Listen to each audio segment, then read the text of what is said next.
Cette vidéo constitue la deuxième partie du cours traitant du rayonnement thermique qui est au programme de classe préparatoire filière PC. Dans une première vidéo, j'avais présenté toute la première partie, c'était une sorte de contexte culturel si vous voulez, qui permettait de comprendre un petit peu d'où venaient les deux lois que l'on doit être capable d'utiliser au programme, c'est-à-dire la loi de Stéphane et la loi de Wien. Et on va les utiliser à présent dans le grand 2 pour comprendre une partie du phénomène d'effet de serre. On va évidemment ici beaucoup simplifier l'étude. Euh, voilà. Alors, allons-y, on va commencer par le premier paragraphe et par une nuance assez importante. Vous allez voir que dans les raisonnements qui vont suivre, on va parler de puissance surfacique et on va voir qu'il peut y avoir des confusions. C'est-à-dire qu'une puissance surfacique, c'est toujours défini à partir d'une puissance en watts et d'une surface. D'accord? Il suffit que la puissance soit uniformément répartie sur cette surface, et à ce moment-là, eh bien, le lien entre puissance et puissance surfacique, c'est très simple, hein. Il suffit de diviser la puissance par la surface considérée, et on trouve la puissance surfacique. Ou au contraire, on dispose d'une puissance surfacique, et il suffit de la multiplier par une surface pour obtenir une puissance. Euh, et on va voir qu'il va être important ici de distinguer deux situations. Celle où l'on va parler de la puissance émise, de la puissance électromagnétique, hein, la puissance sous forme de rayonnement, émise par un corps, typiquement un corps noir pour nous, d'accord? Et on verra que euh, on introduira la puissance surfacique, mais alors, c'est-à-dire ce sera cette puissance émise par le corps, mais divisée par la surface du corps émetteur. Si vous rappelez de la première vidéo, c'est typiquement cette puissance surfacique qui est impliquée dans la loi de Stéphane. Mais on sera aussi amené à parler, à évoquer une puissance, alors la puissance du rayonnement pendant qu'il se propage, notamment la puissance du rayonnement qui atteint la Terre, puis la puissance émise par le Soleil mais qui est reçue par la Terre. Et bien, pendant que cette puissance électromagnétique se propage dans l'espace voilà, vide entre le Soleil et la Terre, eh bien on va être amené à s'intéresser à la puissance surfacique, mais cette fois-ci ce sera la puissance émise par le Soleil et qui se propage et qui sera calculée par unité de surface sur laquelle cette puissance se répartit. Alors, pour être un petit peu plus clair, je passe au fichier manuscrit. Je reviens à ce dessin que j'avais présenté dans la première vidéo, hein. On a ici un corps noir, d'accord? En bleu, les petites flèches, ça représente, ça symbolise le rayonnement électromagnétique émis par le corps noir, ce qu'on a appelé le rayonnement thermique, d'accord? Et j'ai dessiné ici en pointillé une surface imaginaire, hein, mais comme on l'a déjà souvent fait cette année, et évidemment, par exemple, toute la puissance euh, électromagnétique euh, émise par le corps noir est amenée à traverser cette surface. Donc la puissance émise par le corps noir, si vous voulez, la puissance qui traverse cette surface, c'est la même chose, tant qu'on n'a pas entre les deux des objets qui pourraient absorber ce rayonnement, hein, bien sûr. Et vous allez voir qu'on va être amené à donc, la puissance émise par le corps noir, elle se répartit, quand elle atteint la sphère, hein, on peut dire qu'elle se répartit sur cette sphère. Bon, en général, nous, on modélisera ça de manière simple, c'est-à-dire que la puissance émise est isotrope, c'est-à-dire que la puissance se répartit de manière uniforme sur cette sphère qui entoure le corps noir. Et donc, on sera amené à introduire la notion de puissance surfacique, mais cette fois-ci, ce sera par unité de cette surface, celle qui est en pointillé. Donc, il ne faut pas confondre la puissance surfacique calculée par unité de surface du corps émetteur, par exemple, ce serait la surface qui délimite le corps noir, d'accord? Et la puissance surfacique calculée à partir de la surface sur laquelle cette puissance se répartit au cours de cette propagation. Voilà. Maintenant, cette précision faite, nous sommes prêts à parler un petit peu d'effet de serre. Alors, la situation qu'on va considérer dans un premier temps est assez simple. On va considérer un sol, le sol, voilà, vous pouvez trouver par terre dans la rue, hein, le sol, considéré localement plat, hein, bien sûr. Euh, on va s'amuser dans un premier temps à calculer la température du sol soumis au rayonnement solaire. D'accord? Et dans un deuxième temps, on va ajouter une vitre qui sera placée à une certaine distance au-dessus du sol. Typiquement, ça modélise les serres dans lesquelles on fait pousser des fruits et des légumes, hein, vous en avez peut-être déjà vu. Donc on va mettre comme ça une vitre au-dessus du sol et on va voir que la simple présence de cette vitre va augmenter la température du sol, soumis au rayonnement solaire. Donc la situation, on a un sol, une portion de sol de surface grand S. Ce sol, alors on considère la situation, on est en régime stationnaire, hein, ça fait longtemps que le sol est soumis au rayonnement solaire, voilà, à l'échelle de quelques, je sais pas, dizaines de minutes, hein, par exemple. Le sol est de température T stationnaire, uniforme aussi. Ce sol est soumis à la puissance surfacique du rayonnement solaire, d'accord? Et puis, ce sol, qu'on va modéliser comme un corps noir, hein, très clairement pour simplifier, euh, émet une puissance surfacique de rayonnement thermique, d'accord? Il est à une température T, on sait qu'il émet un rayonnement. Et vous allez voir qu'à partir de la loi de Stéphane, on va être capable d'en déduire la température du sol. Alors, allons vers le fichier manuscrit. Donc, on a le dessin ici qui est fait. Voilà le sol. Je n'ai pas marqué qu'il était de température T, mais voilà. Et puis, j'ai dessiné les deux puissances surfaciques incidentes, enfin, auxquelles est soumis ce sol, la puissance surfacique du rayonnement solaire et la puissance surfacique du rayonnement thermique émis par le sol. Alors, voilà, une fois qu'on a fait ça, on va appliquer le premier principe en régime stationnaire à un système, alors qu'il faut un peu préciser. Donc, euh, comme toujours en thermodynamique, un système se définit à partir d'un volume qu'on a identifié sur un dessin, par exemple. Donc ici, je prends un système, une portion de surface S de sol sur une profondeur petit e, ok. Grand S et petit e sont arbitraires et vous allez voir qu'ils ne vont pas intervenir dans le calcul de la température du sol. Bon, une fois que j'ai bien identifié mon système, je lui applique le premier principe en régime stationnaire. Ici, le premier principe, je l'écris par unité de temps, d'accord? Donc ici, on a la variation instantanée, hein, d'énergie interne. Et puis là, je fais simplement le bilan des énergies, enfin des puissances, puisqu'on est en watts ici, des puissances, de la puissance reçue et de la puissance fournie par mon système. Donc évidemment, le rayonnement solaire est reçu par mon système, le rayonnement thermique du sol est perdu, hein, par le sol, d'où les signes ici, d'accord? J'ai la puissance surfacique émise par le soleil fois la surface du système qui reçoit ce rayonnement, et puis la puissance surfacique émise par le sol multipliée par la surface émettrice. Parce qu'évidemment, c'est cette face ici de mon système qui émet le rayonnement thermique. Bon, régime stationnaire, ce terme-là, par définition du régime stationnaire, est nul. Et on trouve que la puissance surfacique émise par le soleil est reliée à la température du sol. Et voici la température du sol. Connaissant la puissance surfacique émise par le soleil, connaissant la constante de Stéphane, on trouve la température du sol.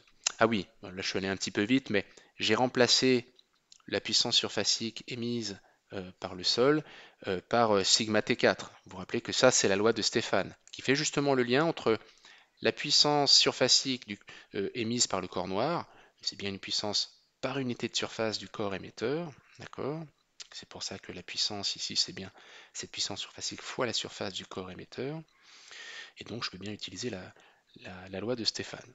Donc, vous voyez ici, par un simple premier principe en régime stationnaire et la loi de Stéphane, je vois dans quelle mesure le sol, la température du sol est fixée par la puissance surfacique du rayonnement solaire. Bon, évidemment, ici, vous l'avez compris, j'ai fait comme si l'atmosphère terrestre n'existait pas. Il n'y a pas d'atmosphère, c'est le vide. On est, je sais pas, on est sur la Lune ou sur Mars, enfin, vous comprenez un petit peu l'idée. Il n'y a pas d'atmosphère, je néglige l'influence de l'atmosphère ici. Et pour obtenir la température du sol uniquement soumis au rayonnement solaire, et évidemment, le sol considéré de manière approximative comme un corps noir.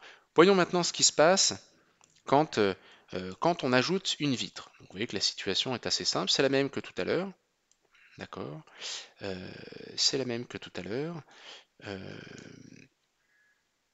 Euh, simplement, on a rajouté une vitre, comme ça, une certaine distance par rapport au sol. Cette distance n'est pas importante ici.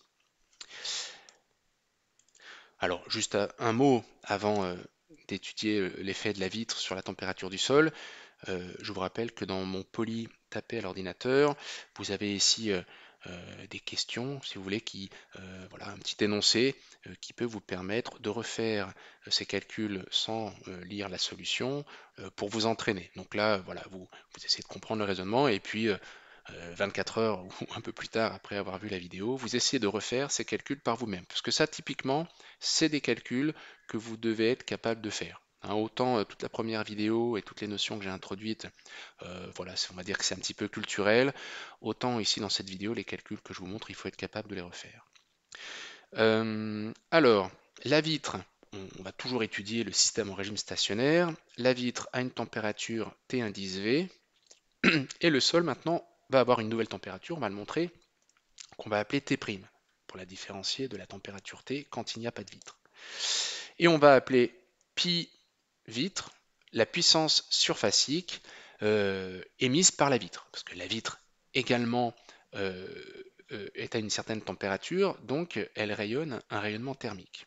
Alors ici, il y a une subtilité importante, enfin c'est pas une subtilité, mais il y a une caractéristique importante pour comprendre l'effet de la vitre, c'est que la vitre, vous vous dites que c'est transparent. Alors oui, c'est transparent dans le domaine visible, mais ce qui est très important, c'est que la vitre n'est pas transparente dans le domaine infrarouge. D'accord? Donc ça n'est pas, on peut dire que c'est un corps noir dans le domaine infrarouge, puisqu'elle absorbe tout le rayonnement infrarouge qu'elle reçoit. Par contre, c'est clairement un corps transparent, ce n'est pas du tout un corps noir dans le domaine visible. D'accord? Et on va quand même, même si c'est un corps un peu, voilà, pas parfaitement noir, hein, on va quand même utiliser la loi de Stéphane, qui est valable pour les corps noirs, on va quand même l'utiliser pour la vitre. Là, encore une fois, c'est une simplification. Hein, mais gardez bien cette idée que l'effet de serre ici il fonctionne parce que la vitre est transparente dans le visible alors qu'elle est totalement absorbante dans l'infrarouge. Par ailleurs, je fais aussi ici la supposition que le rayonnement solaire est uniquement contenu dans le visible. On l'avait vu dans la première vidéo, j'avais montré le spectre du corps noir qui correspond au rayonnement solaire, hein, avec une température de la surface du Soleil qui est de l'ordre de 6000 Kelvin. Moi, je peux la remontrer, hein, cette courbe. On avait vu, hein, c'est celle qui est là, hein, d'accord, c'est cette courbe-là, ok. Et on avait dit qu'il y avait quand même une large partie de l'énergie, de la puissance émise par le Soleil qui ne se trouvait pas dans le domaine visible, mais dans le domaine infrarouge. Bon, bah ici, je fais une grande simplification, mais qui est usuelle dans l'étude de l'effet de serre par une vitre. Je vais supposer que tout le rayonnement solaire traverse la vitre. Par contre, et donc que tout le rayonnement solaire est contenu dans le visible et que la vitre absorbe uniquement dans l'infrarouge. Et on va voir que justement, bah, c'est le rayonnement émis par le sol qui va être totalement absorbé par la vitre. D'accord? Et on avait vu que justement, à des températures usuelles, eh bien, les corps émettent dans l'infrarouge. Bien. Je suis un petit peu l'énoncé qui est marqué dans le poly tapé à l'ordinateur. Donc je demande de faire un dessin de la situation. C'est le même dessin que tout à l'heure, si ce n'est qu'on a une vitre posée comme ça parallèlement au sol. Et j'avais bien demandé de dessiner les puissances surfaciques impliquées dans la situation. Donc comme je vous l'ai dit, on suppose que euh, toute la lumière émise par le soleil se situe dans le visible et traverse la vitre. La vitre est transparente et donc elle laisse passer vers le sol tout le rayonnement solaire. D'accord. Par contre, j'ai dit elle absorbait dans l'infrarouge, donc tout le rayonnement émis par le sol est absorbé par la vitre. Et on va quand même considérer la vitre comme un corps noir, au moins dans le domaine infrarouge, ça c'est pas déconnant. Et donc la vitre émet une puissance surfacique que j'appelle pi-vitre. Comme la vitre ici, dans la situation étudiée, elle a deux faces, hein, d'accord, elle est très fine sur les côtés et les faces latérales sont de taille négligeable. C'est vraiment le haut et le bas qui sont impliqués. Et donc c'est cette face du haut, cette face du bas, ces deux faces émettent du rayonnement thermique. Donc vous voyez qu'il y a une partie du rayonnement qui retourne dans l'espace, parce que je rappelle qu'il n'y a pas d'atmosphère hein, dans cette situation, et une partie du rayonnement repart vers le sol. Donc ici, très clairement, si vous regardez le sol, comme dans la situation où il n'y a pas le vitre, hein, où il n'y a pas la vitre, reçoit la puissance solaire, mais maintenant qu'il y a la vitre, le sol il reçoit aussi de la puissance fournie par la vitre. C'est pour ça qu'on se doute que le sol va atteindre une température plus élevée. Bon, alors ici il y a voilà, une petite feinte entre guillemets. Pour pouvoir trouver rapidement la température du sol, il faut appliquer le premier principe à deux systèmes successifs. Le premier, on va prendre, ça c'est stipulé dans l'énoncé du poly tapé à l'ordinateur, on va prendre comme système celui qui est dessiné en vert ici, c'est-à-dire l'ensemble du sol, le même que tout à l'heure, hein, une surface S sur une épaisseur petit e. Alors c'est pas le même petit e qu'ici, hein, là c'est le petit e du nouveau système si vous voulez. Et puis la vitre, on prend aussi la vitre. D'accord? Alors là, ça, je l'ai fait un peu dépasser, mais bon, peu importe. On prend la partie de la vitre qui est dans le volume que j'ai dessiné. Ok. Et on applique le premier principe en régime stationnaire sur ce système. Donc évidemment, la variation d'énergie interne par unité de temps est égale à la somme des puissances reçues moins la somme des puissances fournies. Bon, ben ici, vous voyez bien que ce système reçoit du rayonnement solaire et émet une puissance surfacique du fait de la vitre. Hein, celle-ci, il ne faut pas la compter puisqu'elle est ensuite dirigée vers elle est intérieure au système. Donc je ne la compte pas, hein, je compte que cette partie-là. Ok, c'est ce qu'on a ici. Et donc, on trouve quoi? Donc, en traitant la vitre comme un corps noir, j'applique la loi de Stéphane. Ce terme-là, on le retrouve ici, d'accord? Et donc, on a cette formule ici en régime stationnaire. Donc, vous voyez que cette formule, dans le cas où il n'y avait pas de vitre, cette formule, on l'avait, mais avec ici comme température, la température du sol.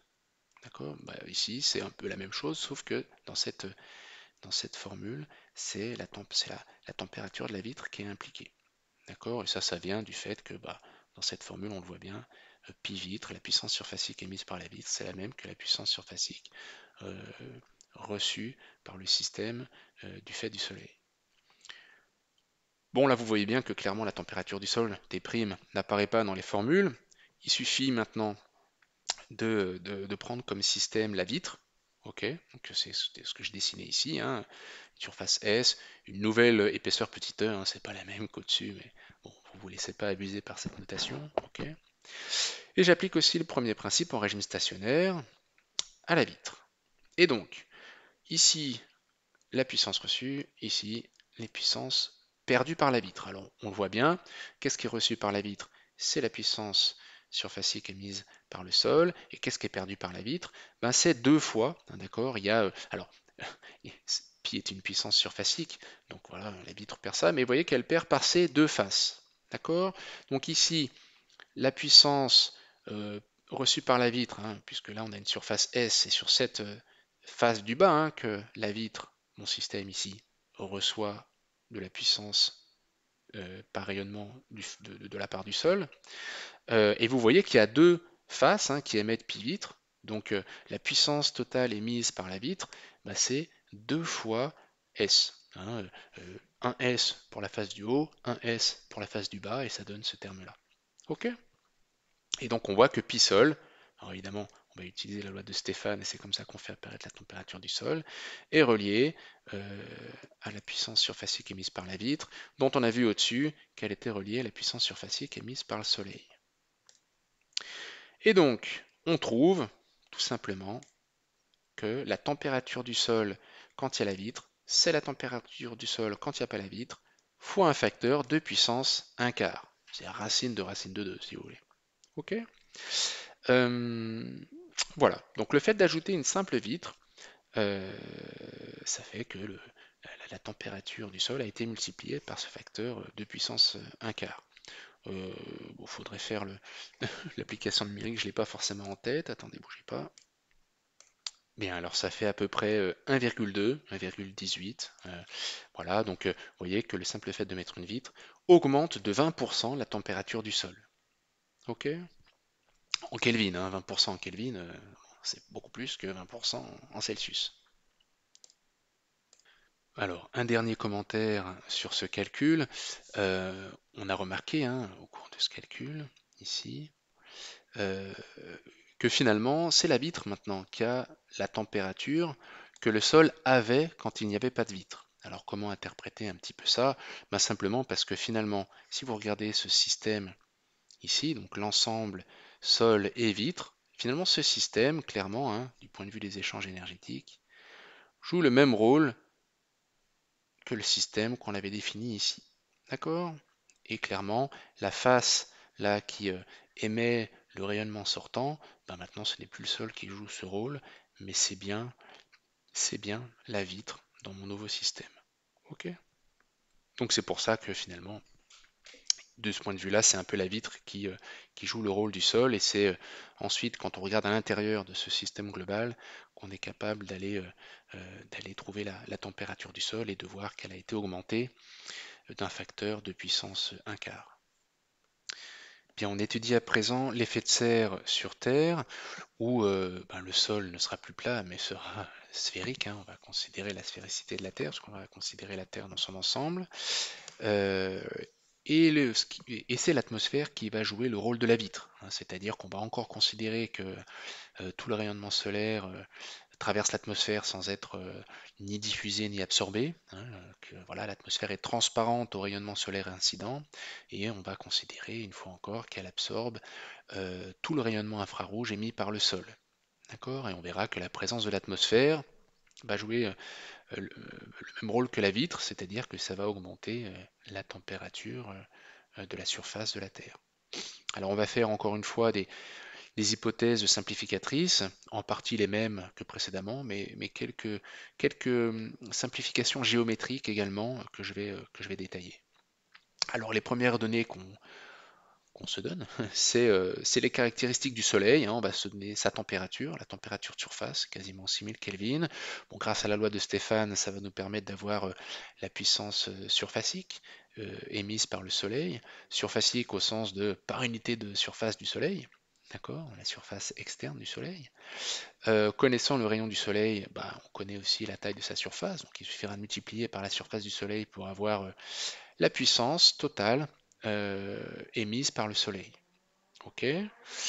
On va aussi modéliser ici le Soleil comme un corps noir, hein. Euh, Ensuite, on connaît la distance Terre-Soleil qui est donnée ici, hein, c'est-à-dire que la puissance émise par le Soleil au cours de sa propagation va se répartir sur une sphère de plus en plus grande, et puis quand la part de rayonnement qui atteint la Terre, hein, ce sera quand la puissance sera répartie sur une sphère de rayon égal à la distance Terre-Soleil, et donc la surface de cette sphère nous permettra d'avoir accès à la puissance surfacique qui atteint la Terre. Connaissant le rayon de la Terre, donc la surface terrestre, on pourra en déduire la puissance en watts qui atteint la Terre. Voilà un petit peu l'intérêt de ces données, la nécessité de se donner ces informations. Quelles hypothèses simples on va faire? Alors on suppose que le Soleil émet dans toutes les directions de la même façon, hein. Le rayonnement émis est isotrope, il n'y a pas de direction privilégiée. Bon, bah, ça c'est plutôt une hypothèse assez naturelle. Euh, alors dans un premier temps, dans ce paragraphe, il n'y a pas d'atmosphère terrestre, hein. On veut justement calculer la température du sol terrestre sans atmosphère, sans effet de serre. Contrairement au paragraphe précédent où on supposait que le sol absorbait tout, tout le rayonnement solaire incident, ici on va tenir compte de ce qu'on appelle l'albédo de la Terre. L'albédo, c'est quoi? Bah, c'est tout simplement défini comme étant le rapport entre la puissance lumineuse réfléchie divisée par la puissance incidente. D'une certaine manière, c'est une sorte de coefficient de réflexion. D'accord? Alors intégré en toutes les directions, intégré en longueur d'onde, etc. Ok.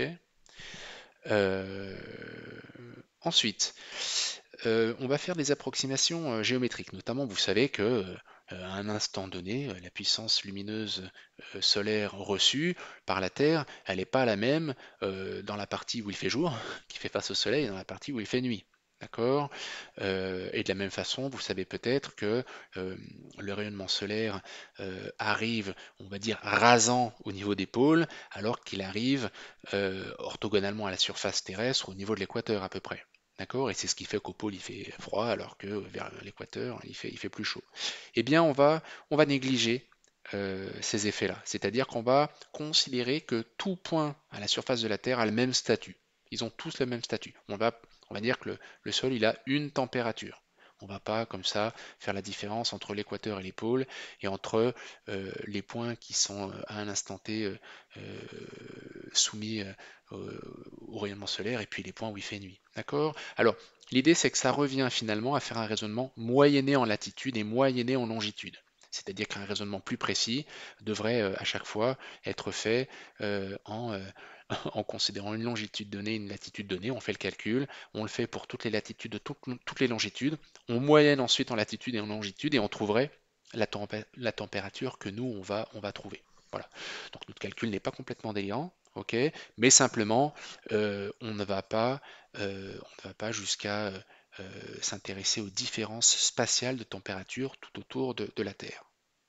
Ok, allons-y. Alors, je vais vers le polymanuscrit.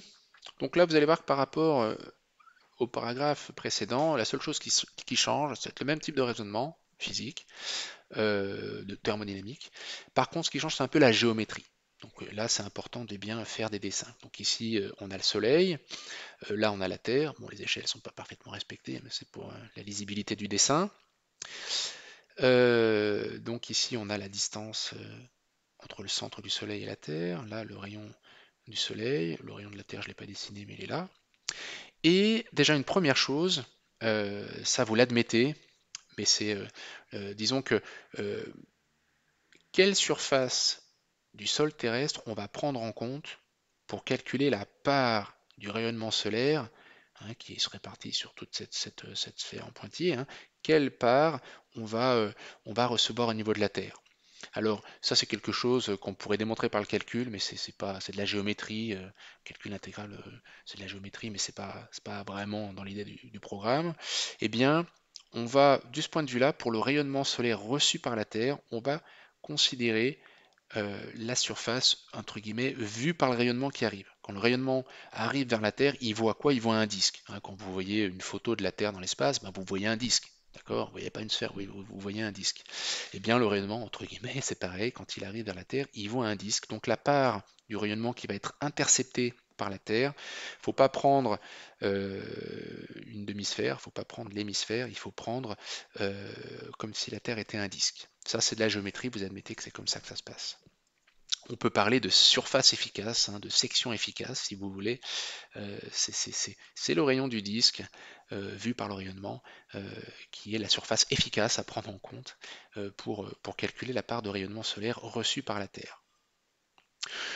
Donc, je vous en avais parlé avant, cette surface en pointillé, ici, elle représente quoi? Eh bien, elle représente la surface sur laquelle s'étale la puissance lumineuse émise par le Soleil lorsque elle atteint la Terre. Ok? Cette surface, c'est la surface d'une sphère, c'est 4π fois le rayon. Le rayon, c'est la distance Terre-Soleil. Ok. Bon, une fois qu'on s'est donné ces quelques éléments de géométrie, on va écrire les formules de physique tranquillement. Donc déjà, on va commencer par l'émetteur. Ce qui émet le rayonnement solaire, c'est le Soleil. Et la puissance émise, je l'ai dit, c'est la puissance surfacique du corps noir, celui qui est impliqué dans la loi de Stéphane, fois la surface du corps émetteur. Donc la surface externe du Soleil, c'est 4π fois le rayon du Soleil au carré. Ok, donc là, ça nous donne tous les watts qui sont émis par le Soleil. Et je vous rappelle que ces watts, ils se répartissent sur cette sphère en pointillé quand le rayonnement arrive au niveau de la Terre. Okay, et donc on peut calculer la puissance surfacique reçue par la Terre, c'est tout simplement la puissance calculée auparavant, et on a dit qu'elle était répartie sur toute cette sphère. Donc si je divise la puissance émise par le Soleil par la surface de la sphère en pointillé, j'obtiens une puissance surfacique, une valeur de puissance surfacique au niveau de la Terre. D'accord? La puissance divisée par la surface de cette sphère en pointillé. Et ensuite, je remplace simplement par la loi de Stéphane et puis la taille des surfaces. Et j'obtiens la puissance surfacique du Soleil reçue par la Terre qui vaut ceci. Et je vous rappelle que cette grandeur, c'est celle qu'on avait appelée pi Soleil dans les paragraphes précédents pour symboliser le rayonnement solaire incident sur le sol. Donc maintenant, en fait, on l'avait pris comme une donnée dans les paragraphes précédents. Maintenant, on a relié cette donnée à la température du Soleil, au rayon du Soleil et à la distance entre le Soleil et la Terre. Ok. Bon, bah maintenant, on va en déduire la température du sol terrestre, hein. On prend comme système la Terre sphérique et on va lui appliquer le premier principe en régime stationnaire. D'accord? Ok, donc euh, la dérivée temporelle de l'énergie interne de la Terre, bah, c'est égal à 0. Et puis ben là, on écrit la puissance reçue de la part du Soleil moins la puissance émise par la Terre, qu'on considère évidemment ici encore comme un corps noir. D'accord? Donc euh, on a une puissance du rayonnement thermique émis par la Terre qui pourrait être déduit de la température de la surface du sol via la loi de Stéphane. Bon, alors le terme de puissance reçue, puissance lumineuse reçue de la part du Soleil. Bon, alors déjà, on a dit que euh, on avait ici la puissance surfacique au niveau de la Terre, d'accord, fois la surface euh, efficace pour calculer la part reçue par la Terre. Ok, ça c'est ce qui arrive sur Terre. Mais on a dit qu'il y en avait une partie A, hein, qui est inférieure à 1, hein. L'albédo c'est entre 0 et 1, d'accord. Bon, là c'est 30%, c'est 0,3 dans le cas de la Terre en général. Et donc, si on regarde que la part qui reste, hein, qui est absorbée par le sol, c'est 1 moins A. D'accord? De toute façon, la puissance lumineuse qui arrive sur le sol, il y en a une partie qui réfléchit, ce qui n'est pas réfléchi, c'est absorbé, hein. Ça ne peut pas être transmis à travers la Terre, vous vous doutez bien. Donc c'est forcément absorbé. Ok, donc ce qui est absorbé par le sol terrestre, c'est 1 moins l'albédo. Et puis évidemment, la puissance émise par le sol, bah, c'est ce qui est donné par la loi de Stéphane, d'accord? Puissance surfacique par unité de surface du corps émetteur. Et la surface du corps émetteur, là, c'est bien toute la sphère terrestre. Autant pour la puissance lumineuse reçue par la Terre, on ne prend que le disque qui est vu par le rayonnement incident. Si vous voulez, la Terre, ça ressemble à un disque, vu du point de vue du rayonnement incident. Mais évidemment, pour l'émission, on prend bien la surface de la sphère terrestre. Ok, donc ici, je fais apparaître T dans ce terme-là. En régime stationnaire, évidemment, tout cela est égal à 0. Et ça nous donne, évidemment, ce terme-là, on l'a exprimé au-dessus. Et donc, on trouve la température de la Terre en fonction de la température du Soleil, de l'albédo, du rayon du Soleil et de la distance Terre-Soleil. Ok. Quand on fait l'application numérique, on trouve 256 Kelvin, c'est-à-dire moins 17 degrés. Bon. Bon, alors évidemment, la température du sol ne fait que ça parce que justement il y a l'atmosphère, on va le voir, mais c'est pas très très loin de l'ordre de grandeur de la température qu'on peut trouver à la surface, je sais pas, de la Lune, en tout cas des astres où il n'y a pas d'atmosphère. Hein. C'est pas complètement déconnant ce résultat comparé à ce qu'on peut mesurer sur des corps célestes sans atmosphère. Bon, et quand on tient compte de l'atmosphère maintenant, alors je retourne un peu vers le PDF tapé à l'ordi. Donc on va faire un petit peu comme dans les paragraphes précédents, hein, c'est au lieu d'ajouter une vitre ici, bah, on ajoute une couche d'air, d'accord? Et de la même façon, cet air, on va supposer qu'il est parfaitement transparent au rayonnement solaire incident. Bon alors ça dans la réalité c'est pas le cas, hein. Il y a une partie qui est diffusée, il y a la diffusion relais, la diffusion par les nuages. Bon, en climatologie évidemment on tient compte de tout ça, mais nous là dans notre calcul le plus simple possible, on ne tient pas compte de ça.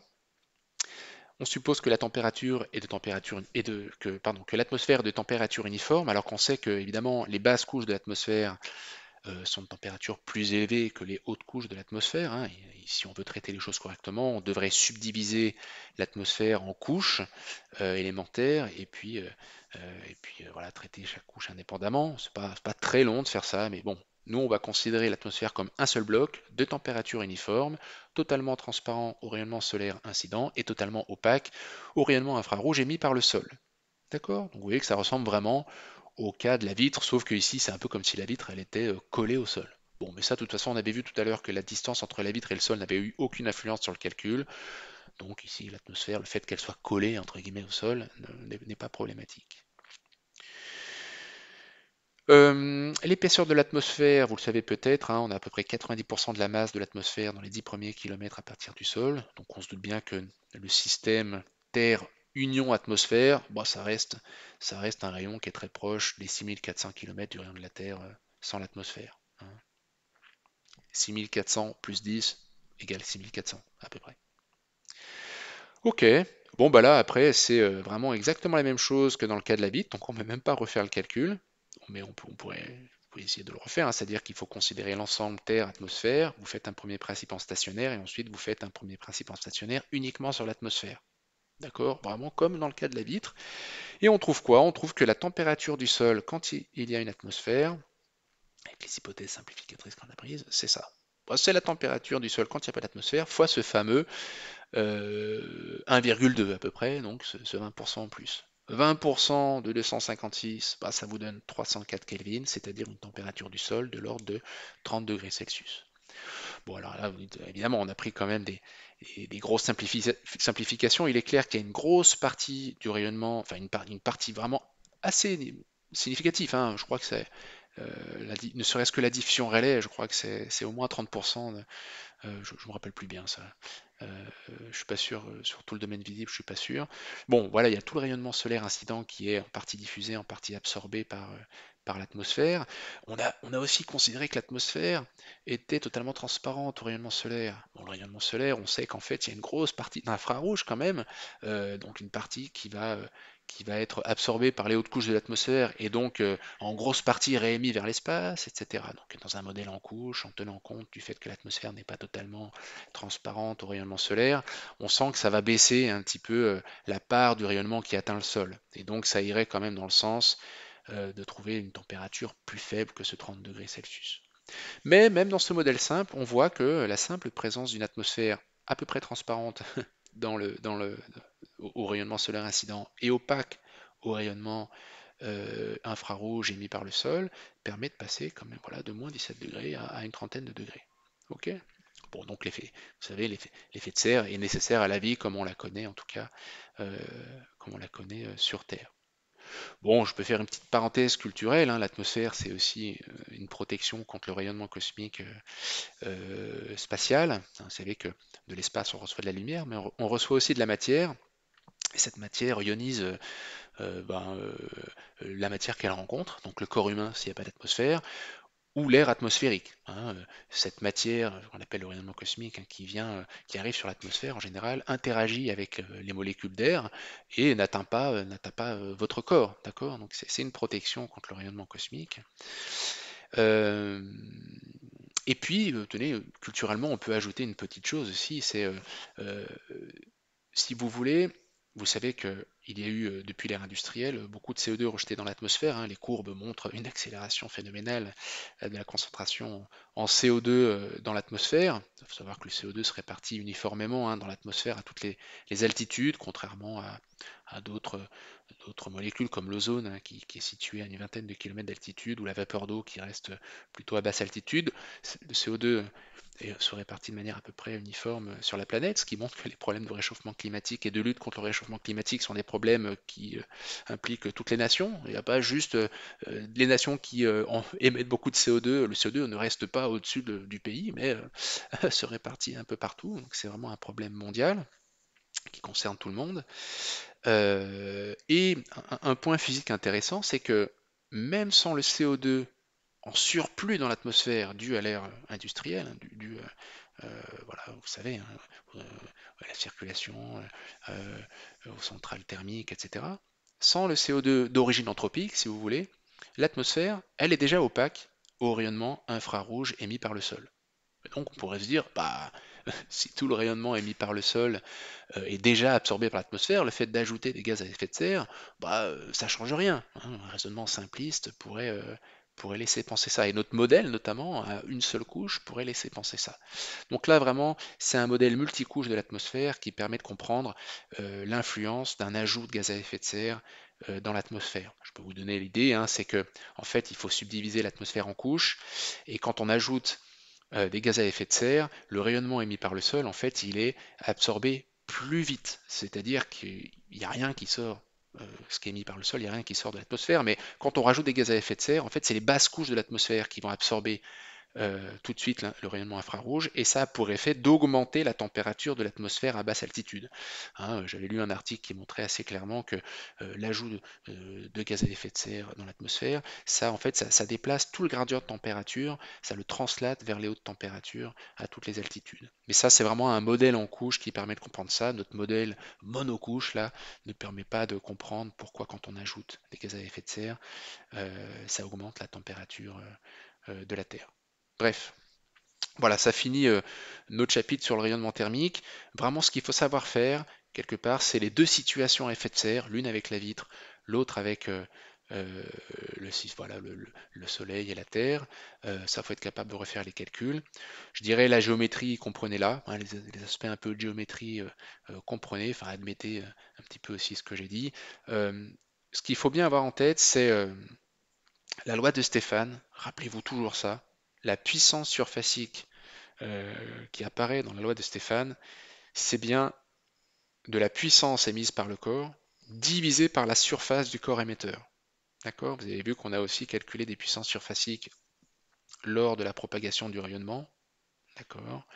Hein, et notamment, c'est ce que voilà, j'ai dessiné cette sphère en pointillé. J'avais dit que la puissance lumineuse émise par le Soleil, elle se répartissait sur cette surface en pointillé, et donc j'avais calculé la puissance surfacique du rayonnement solaire au niveau de la Terre. Voilà, clairement, c'est pas la même puissance surfacique que celle de la loi de Stéphane quand j'ai calculé la puissance émise par le Soleil. Donc, puissance surfacique, dites-vous bien, par unité de quelle surface? Ok, voilà, ça c'est le point important à avoir en tête.